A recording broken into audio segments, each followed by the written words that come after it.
દેવલપુર ગામ ઉત્તર ભારતના એક નાના વિસ્તારમાં આવેલું છે. દિવસ દરમિયાન ગામ શાંત અને સુંદર દેખાતું હતું. ખેતરોથી ઘેરાયેલું, પક્ષીઓના અવાજો અને લોકોની ખુશી અને ચારે બાજુ આનંદ.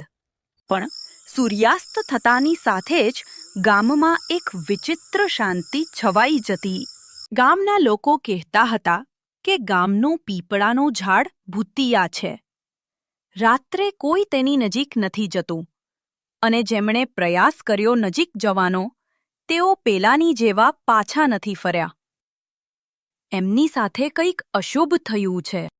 ગામમાં એક નવો યુવાન આવ્યો, રઘુ. તે શહેરથી પાછો ફર્યો હતો, શિક્ષિત હતો અને ખૂબ જ હિંમતવાન હતો. તે ગામડાની આ અંધવિશ્વાસની વાતોમાં બિલકુલ માનતો ન હતો.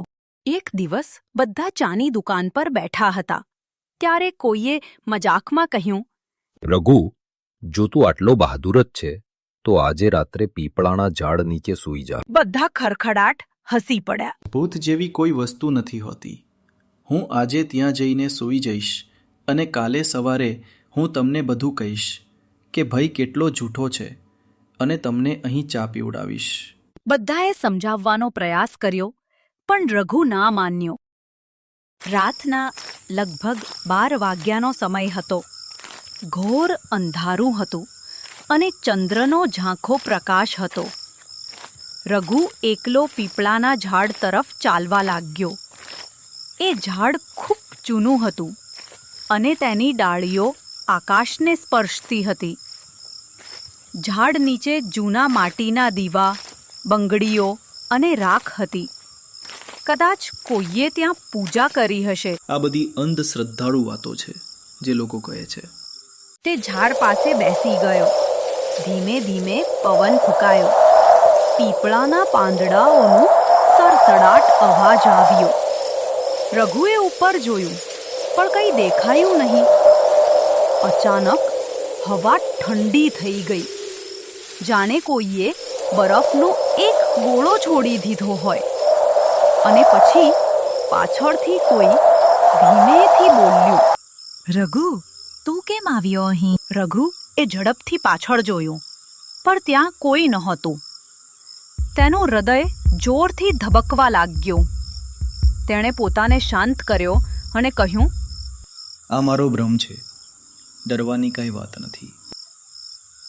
ધીમે ધીમે પવન વધુ જોરથી ફૂંકાવા લાગ્યો. રઘુએ ઝાડની ઊંચી ડાળી પર એક પડછાયો ફરતો જોયો. પડછાયો ધીમે ધીમે સાફ દેખાયો. સફેદ સાડી પહેરેલી એક વૃદ્ધ સ્ત્રી, વિખરાયેલા વાળ, ચમકતી લાલ આંખો. તેનો ચહેરો કરચલીઓથી ભરેલો હતો, પણ તેની આંખો આગની જેમ બળી રહી હતી. તેણે કહ્યું, હું આ વૃક્ષની રક્ષક છું. મને 100 વર્ષ પહેલા અહીં જીવતી દફનાવવામાં આવી હતી. આ વૃક્ષ નીચે કોઈ શાંતિથી સૂઈ રહી શકે. હું ફક્ત જોવા ધીમે ધીમે હવામાં તરતી નીચે ઉતરી. રઘુએ દોડવાનો પ્રયાસ કર્યો, પણ તેના પગ જમીન સાથે ચોંટી ગયા હોય તેવું લાગ્યું. વૃદ્ધ સ્ત્રી તેની સામે આવી. રઘુના ચહેરા પર પડ્યો અને પછી ફક્ત એક ચીખ ગુંજી, બચાઓ, બચાઓ! સવારે જ્યારે ગામના લોકો આવ્યા ત્યારે તેમને રઘુને ઝાડ નીચે બેભાન પડેલો જોયો. જ્યારે તે ભાનમાં આવ્યો ત્યારે તેણે ફક્ત આટલું કહ્યું, તે ખરેખર હતી. લાંબા છૂટા વાળ, સફેદ સાડી અને ચમકતી લાલ આંખો હતી. તેનો ચહેરો ભાવહીન હતો, ફક્ત એક ઠંડુ સ્મિત જે આત્માને કંપાવી દે. તે દિવસ પછી રાત્રે કોઈ ત્યાં ગયું નહીં.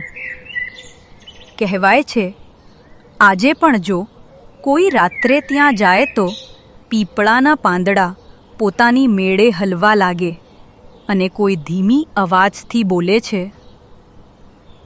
અહીં ન આવો, આ મારું સ્થાન છે. મિત્રો, આ વાર્તામાંથી આપણને જે શીખવા મળે છે તે આ છે, બધું જ હળવાશથી ન લો. કેટલાક રહસ્યો વણ ઉકેલાયેલા રહે એ જ સારું. કેટલીક જગ્યાઓની પોતાની આત્મા હોય છે. જો તમને આ વાર્તા ગમી હોય તો કૃપા કરીને વિડીયોને લાઇક કરો અને ચેનલને સબસ્ક્રાઇબ કરો અને આવી વધુ વાર્તાઓ સાંભળવા માટે બેલ આઇકોન દબાવો. આગળની વાર્તામાં મળીશું